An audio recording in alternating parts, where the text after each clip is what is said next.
Have you ever wondered what causes things to move?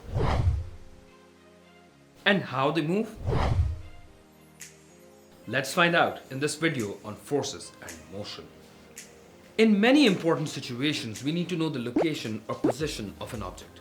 How do we describe the location or position of an object? For example, John is hiding behind the door. The bed is at the right side of Mary's table. John's bike is parked in front of Mary's house. And so on and so forth. When we locate an object, we define its position in relation to another object. कोमल बेटा, हमारी चप्पल निकाल दो बिस्तर के नीचे से, हमें बाजार जाना है। So what happens if the position of the object changes or the object moves? That is what we call motion. Motion is the change in the position of an object in relation to another object or the background. For example,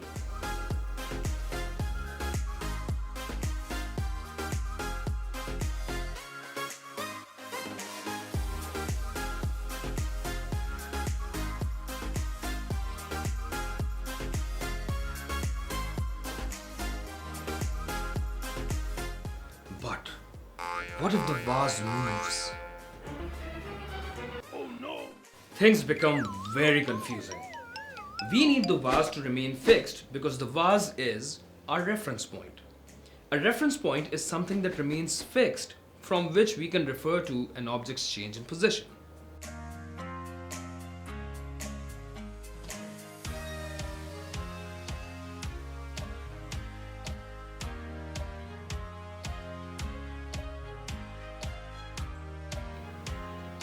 Now we can describe motion by describing how an object changes its position in relation to a fixed reference point. The measure of how fast an object is moving in relation to the reference point is called speed. So, if the ball was moving away from the vase and it was moving 1 centimeter every second, its speed would be 1 centimeter per second. So the deer is moving faster than the cheetah and the man is moving faster than the deer. And then he picks up the deer. So now the man and the deer have the same speed and they're moving faster than the cheetah. So, what causes motion in the first place? Let's find out.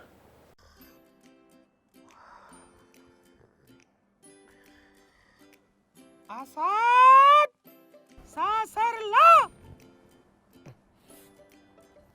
जी जी अम्मी।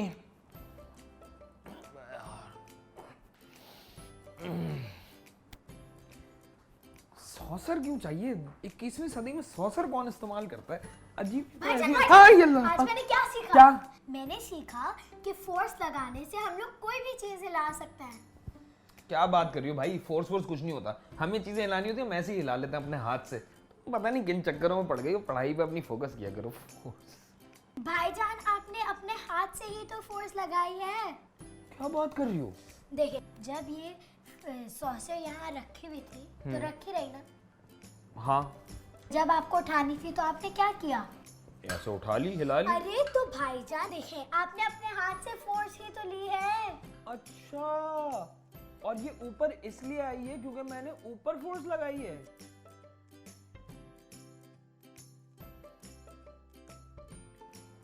नहीं तो एक second, जब मैं इस plate को छोड़ता हूं तो ये अपनी मर्जी से क्यों नीचे जाती?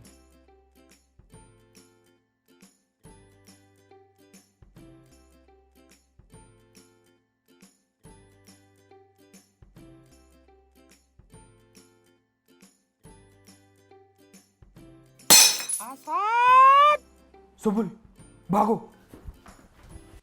A force is a push or a pull on an object.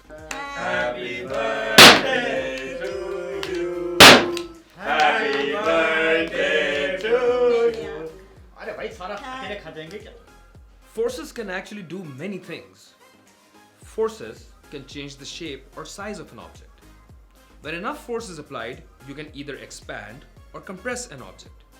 So, with the application of a force, the object changes its shape. For example, a spring. A force can also stop a moving object. In basketball, for example, you push the ball in order to pass it. And the person receiving the ball has to, bhai bol de do, apply the force against the ball to stop it. That's what a force can also do. आगे की तरफ force लग रही है यहाँ से, मतलब भाई एक सेकंड रुको। तुम ये कह रही हो कि ये बच्चे जिस तरह जो फुटबॉल खेल रहे हैं तो ये बॉल खुद ब खुद आगे पीछे नहीं हो रही? नहीं ना भाईजान, बॉल को आगे धकेलने के लिए हम लोग आगे की तरफ फोर्स लगाते हैं। ठीक है। जब कोई बच्चा किक करे तो आगे की तरफ फोर्स लग रही है, हाँ, जिससे बॉल आगे की तरफ मूव कर रही है, यानी बॉल को पुश करना या फिर धक्का देना। लगाना। ओ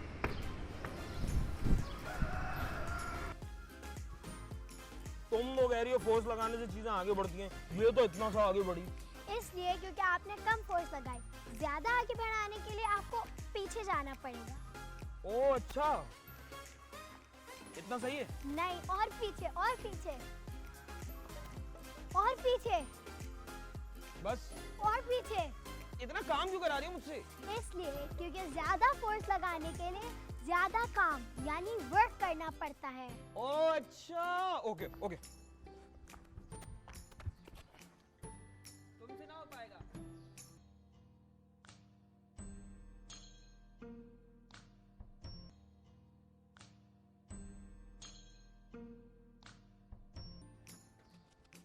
सुमन भागो भागो भागो। In football, you do the same thing with your foot instead of your hands. A force can also change the direction of a moving object. So in cricket, when a batsman hits the ball with the bat, the ball changes its direction. A force can change the speed of a moving object.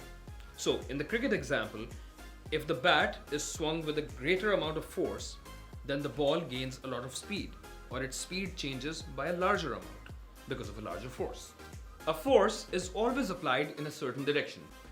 If an equal and opposite force is applied, it balances or cancels out the original force. भाई अब देखो, जिस तरह ये wheel chair है, ये लड़का जो अंकल को पुश कर रहा है, अरे ये तो मेरा दोस्त है जोहेब। हेलो असद, कैसे हो यार? मैं ठीक हूँ, तुम कैसे हो? मैं भी ठीक हूँ। ये कौन है? ये मेरे दादा हैं। अस्सलाम वालेकुम अंकल। वालेकुम अस्सलाम, वालेकुम अस्सलाम।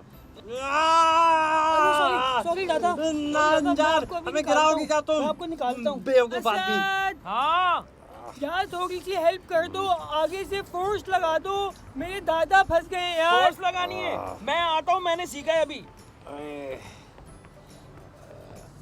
कहाँ फंसा दिया हमें?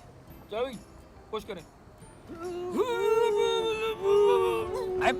खुदार, क्या कर रहे हो? अंकल मैंने पुश करना सीखा तो मैं तो पुश कर रहा हूँ। चलो भाई। भाई तुम भी पुश कर रहे हो, ये भी पुश कर रहा है, तो हम बाहर कैसे निकलेंगे भाई? तो क्या करूँ?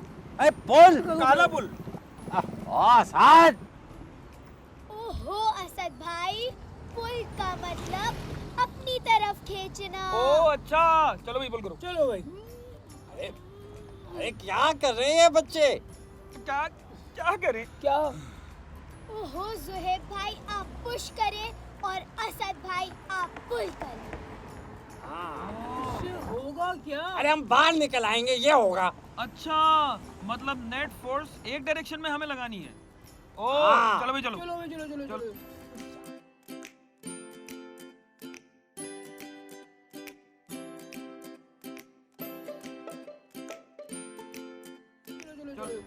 जान लगाओ, अरे जान लगाओ। अरे घर पे कोई खिलाता नहीं है क्या? अंकल एक मिनट, जब ये दोनों पुश या पुल कर रहे थे तो व्हीलचेयर आगे क्यों नहीं बढ़ रही थी? अरे बेटा, जब दोनों ऑपोजिट डायरेक्शन में बराबर फोर्स लगा रहे थे तो वो एक दूसरे के साथ बैलेंस थी, यानी कि एक दूसरे को कैंसिल कर रही थी। अरे दादा, तो ये बताएं, यहाँ फोर्स लगाने से व्हील कैसे मूव होता है? अरे भाई, ये व्हील है और ये एक्सेल है, जिसकी मदद से ये पहिया घूम रहा है।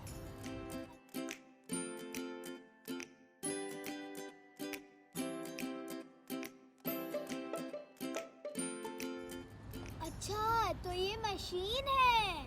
मशीन कहाँ है? व्हील चेयर है। इस घोड़े की उम्र के बंदे को समझाना पड़ेगा। ए भाई, जिस भी चीज में धक्का लगाने में आसानी पैदा हो जाए वो चीज मशीन बन जाती है। आसान कहाँ है दादा, इतना जोर लगाना पड़ रहा है, इतनी मेहनत करनी पड़ रही है। हाँ तो एक काम करो, हमें जमीन पे बैठाओ, फिर धक्का दे के देखो तो पता चलेगा। मुश्किल होगा वैसे थोड़ा। भाई तुम लोग वाकई मुझे जमीन पे बिठा के धक्का देने वाले थे? हाँ। अरे बाप, भागो यहाँ से। भागो भागो भागो। तमीज ना हो तो भागो, भागो। बताओ, कोई तमीज है, कायदा है नहीं इन लोगों में। तुम वहाँ क्या हाय बाय कर रहे हो? हमें धक्का दे के यहाँ से निकालो। अजीब, तुमने फंसा के रखा हुआ है, पता नहीं क्या कर रहे होते हो। ना अंजार, नालायक, बेशरम।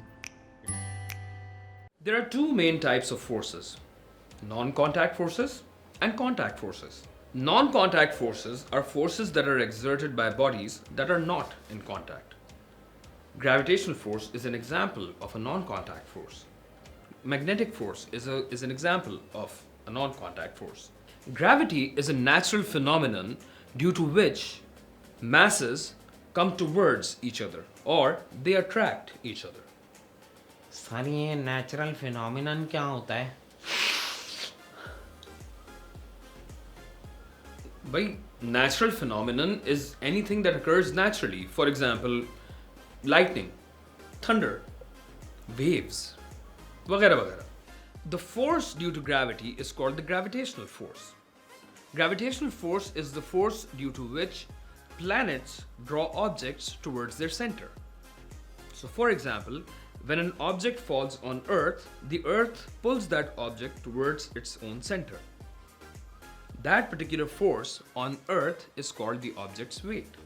Gravity works on a very large scale. Gravity is what keeps everything in balance. Gravity is what causes the moon to revolve around the Earth, and the Earth and the moon to revolve around the sun. In fact, gravity is what causes all the planets and their moons to revolve around the sun. The second type of forces is contact forces. Contact forces are forces that result when the interacting bodies are in contact with each other. ये सब क्या हो रहा है? मुझे कुछ समझ नहीं आ रहा।